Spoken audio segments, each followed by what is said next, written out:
नमस्कार दोस्तों, आंजनेय भक्ति चैनल में आपका स्वागत है। आज का विषय है राम लक्ष्मण की नागपाश से मुक्ति।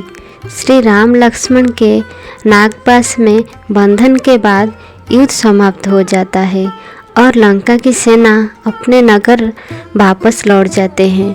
इधर सुग्रीव, हनुमान, अंगद, जामवंत और विभीषण सभी श्री राम और लक्ष्मण के इस हालत पर बहुत दुखी होते हैं, क्योंकि जिनके लिए पूरी वानर सेना समुद्र लांघकर युद्ध करने के लिए आई थी, आज वही श्री राम और लक्ष्मण भूमि पर नागपाश में बंधे मूर्छित पड़े हैं और धीरे धीरे नाग उनके शरीर से प्राण चूस रहे थे।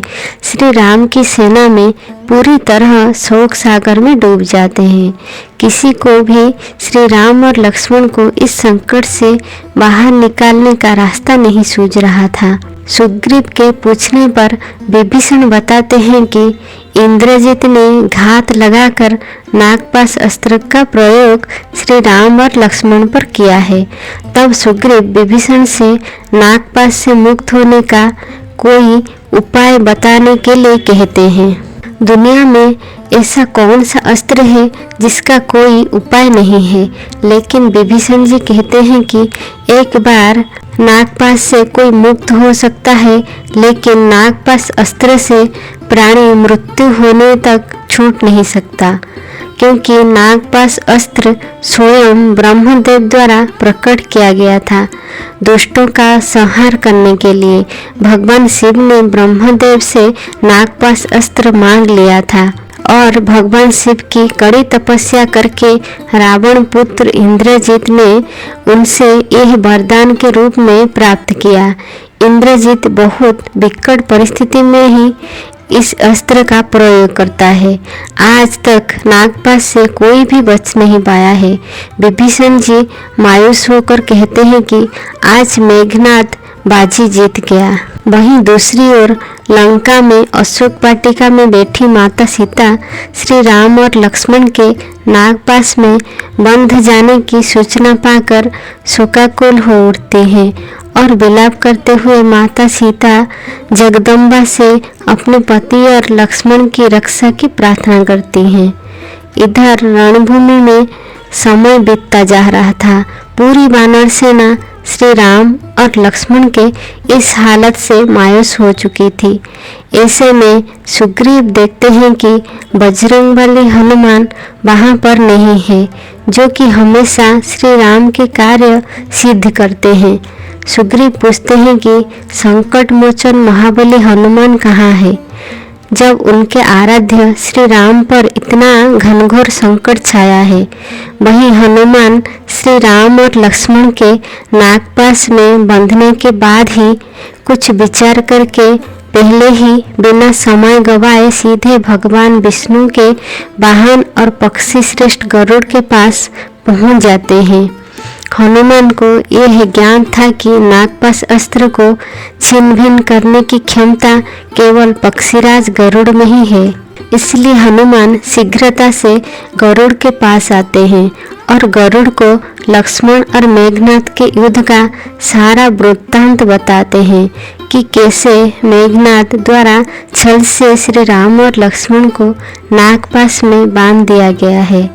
हनुमान गरुड़ देव से प्रार्थना करते हैं कि वह शीघ्रता से उनके साथ चले और श्री राम और लक्ष्मण को नागपाश से मुक्त करने की कृपा करें। शुरुआत में तो गरुड़ देव आनाकानी करते हैं, लेकिन वहां पर देव ऋषि नारद भी आ जाते हैं और वे भी गरुड़ को समझाते हैं कि इस समय भगवान विष्णु ने धरती से असुरों का नाश करने के लिए श्री राम के रूप में अवतार लिया है। इसलिए आपका परम धर्म यही है कि इस वक्त पवन पुत्र हनुमान की सहायता करें। देव ऋषि नारद के समझाने के बाद गरुड़ उनसे सहमत होते हैं और हनुमान के साथ चलने के लिए मान जाते हैं। इधर समस्त वानर सेना हताश होकर किसी चमत्कार के होने की प्रतीक्षा कर रही थी। अचानक वे सभी देखते हैं कि पवन पुत्र हनुमान पक्षीराज गरुड़ को लेकर आकाश मार्ग से आ रहे हैं। पक्षीराज गरुड़ को देखकर सभी प्रसन्न हो जाते हैं। राम और लक्ष्मण के पास आते हैं। गरुड़ अपने पंजों और चोंच से श्री राम और लक्ष्मण के ऊपर लिपटे हुए सभी जहरीले नागों को मारकर हटा देते हैं और श्री राम और लक्ष्मण नागपाश से मुक्त कर देते हैं। नागपाश से मुक्त होते ही दोनों भाई चेतना में आ जाते हैं और उठ खड़े होते हैं। श्री राम बड़े सहज भाव से पूछते हैं कि क्या हो गया था। तब सुग्रीव उन्हें बताते हैं कि मेघनाथ ने आप दोनों को नागपाश अस्त्र द्वारा बांध दिया था। हम सब हिम्मत हार चुके थे, लेकिन पक्षीराज गरुड़ ने आप दोनों को नागपाश से मुक्त करके नया जीवन दान दिया है। तब श्री राम पक्षीराज गरुड़ का धन्यवाद करते हैं और बोलते हैं कि हे पक्षीराज, हमारा और आपका कोई संबंध ना होते हुए भी आपने निश्चल भाव से हमारे प्राणों की रक्षा की है। हम सदैव आपके आभारी रहेंगे।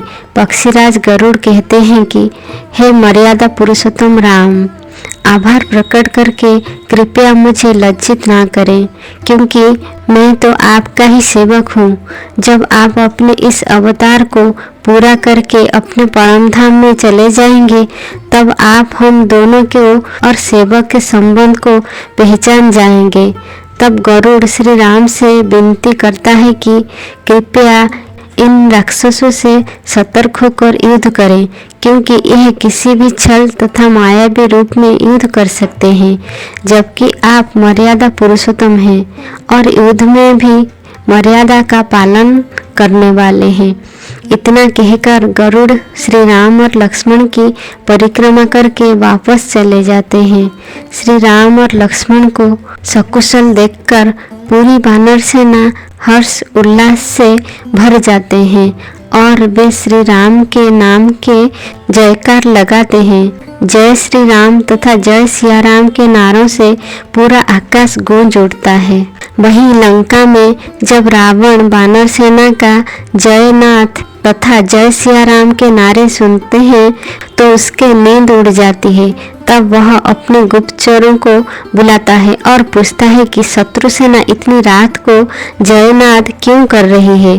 तब रावण का गुप्तचर बताता है कि राम और लक्ष्मण पर जो संकट आया था वह टल गया है, इसीलिए पूरी वानर सेना खुशी से जयनाद कर रही है। तब रावण पूछता है कि यह असंभव है, नागपाश से कोई भी मुक्त नहीं हो सकता, ये संभव कैसे हुआ। तब गुप्तचर सुख रावण को बताता है कि विष्णु के अवतार गरुड़ ने राम और लक्ष्मण को नागपाश से मुक्त कर दिया है। तो ये था रामायण का आज का भाग, राम लक्ष्मण की नागपाश से मुक्ति। अगले भाग सुनने के लिए हमारे चैनल को सब्सक्राइब करें। धन्यवाद।